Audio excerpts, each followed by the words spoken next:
Rogério, eu queria que você começasse contando um pouco da sua história. Eu conheço, tem alguns episódios que eu anotei aqui, mas como é que você foi parar na televisão? A televisão, ela foi presente na minha vida desde muito cedo. Por uma questão de destino, meu pai acabou se tornando um coordenador de programação da TV Itacolomi, Canal 4 de Belo Horizonte. E ele era responsável pela parte da programação de filme. Eu tinha uns 10 anos, por volta de uns 10, 11 anos, e meu pai me levava para televisão. Eu estudava de manhã no grupo escolar e eu ia à tarde, depois do almoço. Minha mãe trabalhava fora, já era uma mulher bem emancipada, e ela ia para o trabalho e meu pai me levava para televisão. Então, a coisa do cinema e da televisão, ela acabou me pegando muito cedo. Eu sempre gostei muito de... E você tem um espírito da televisão de sempre de querer fazer um produto novo, diferente, de mudar? Eu acho, desde sempre. Eu ouvi uma vez uma expressão que para mim foi muito marcante, que era assim: tá na rua, tá no ar. Aconteceu na rua, tem que estar no ar.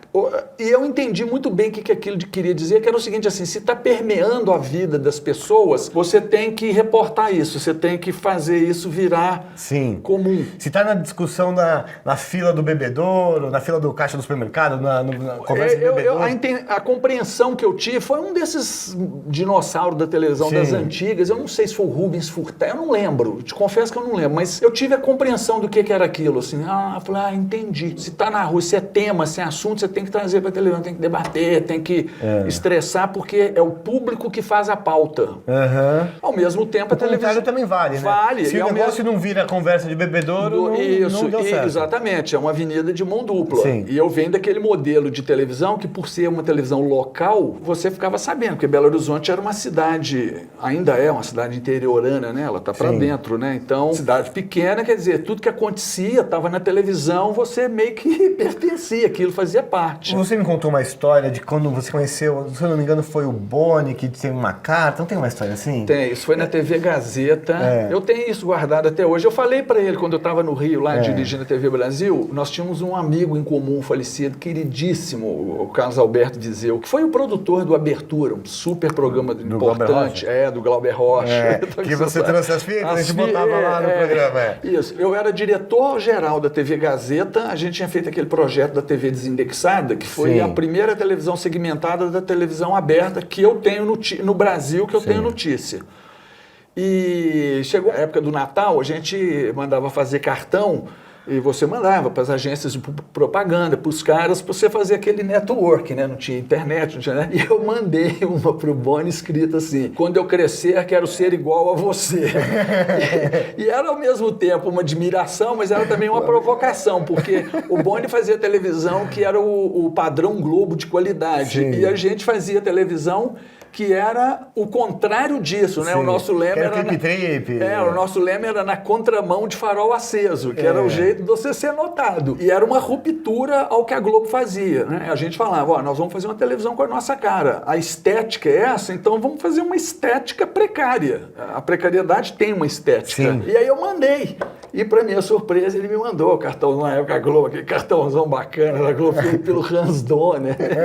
Então, aí ele falou, Brandão, você já cresceu, porra, entendeu? Eu achava todos os diretores, meus amigos, o cara respondeu e tal. E eu guardei isso e tem esse cartão guardado, em algum momento eu vou publicar ele, eu vou colocar isso na roda. E eu contei essa história para ele, quando a gente se encontrou no Rio. Quando você trabalhou na Globo, o Boni estava lá, não? Você trabalhou com o Thalma no Faustão? Com Thalma no Faustão. Foi quando o Boni deixou a TV Globo, a Marluce assumiu a direção geral, que já era a Globo mudando o mindset dela, né? Indo pro industrial, assim, Você foi pro Faustão, logo depois daquele negócio suxerótico que deu uma queimada, não foi isso? Isso foi, e que o Faustão mudou de executiva. Eu não lembro de qual era a executiva ele era antes, aí ele foi pra executiva do Thalma. Tinha tido o estresse do suxerótico, né? Lá o Roberto Marinho tinha ficado irritado com aquela coisa toda e tal. Na época, o líder da audiência no horário era o Gugu era o rei da tarde, foi capa da Veja e tal, e foi um estresse, aquele negócio todo. O Faustão também não estava num bom momento e tal, muito preocupado com isso, ele não conseguia...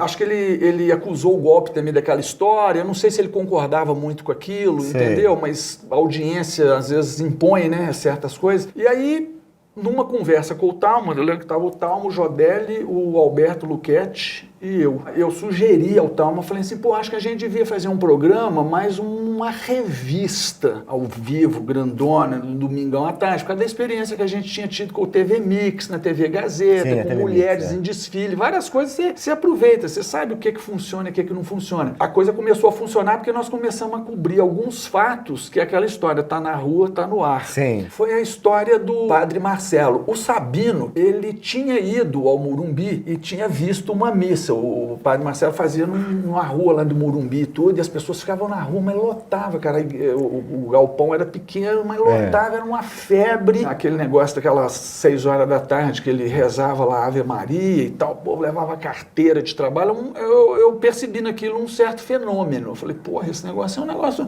Ele não era milagreiro, ele não falava nada disso, mas tinha um carisma. Sim, Um cara grande, um cara grande, com um discurso legal e tal. As E pessoas fazendo culto de uma maneira que ninguém fazia naquela época. Isso, exatamente. Aí o Sabino falou. E aí o Luquete e eu fomos ver o Talma, Padre Marcelo. e era um negócio, porra. E aí a gente resolveu falar, pô, o Talma falou, não, vamos levar isso, vamos trazer isso pro Faustão. Tá na rua, tá no ar. E a Globo investiu pesadamente, a produção, a Globo e tal, pesadamente naquele galpão que eu acho que ele ainda tem hoje, Até lá em hoje Interlagos. passa o Padre Marcelo na Globo de manhã.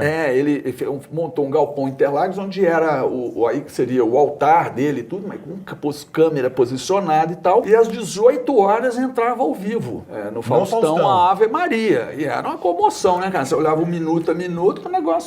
Tipo, saindo do sushi erótico para um culto popular do Padre Marcelo. Popular. E aí cobertura de notícia aí popular. O Faustão começou a virar o jogo de novo? O programa começou a ficar atrativo. Ao mesmo tempo ele era costurado de atrações artísticas, como sempre teve, o prestígio do Talma. Então o Talma, levou o Roberto Carlos pro Roberto Carlos cantar na Basílica de Nossa Senhora Aparecida, 6 horas da tarde, no dia da Nossa Senhora, lá o 12 de outubro, que caiu num domingo. Nós fizemos uma novelinha mostrando como é que os pescadores acharam a Nossa Senhora, e a gente foi soltando as pílulas ao longo do programa, até que chegou às 18 horas, tinha a missa de Aparecida, e aí era o Roberto Carlos cantando Nossa Senhora.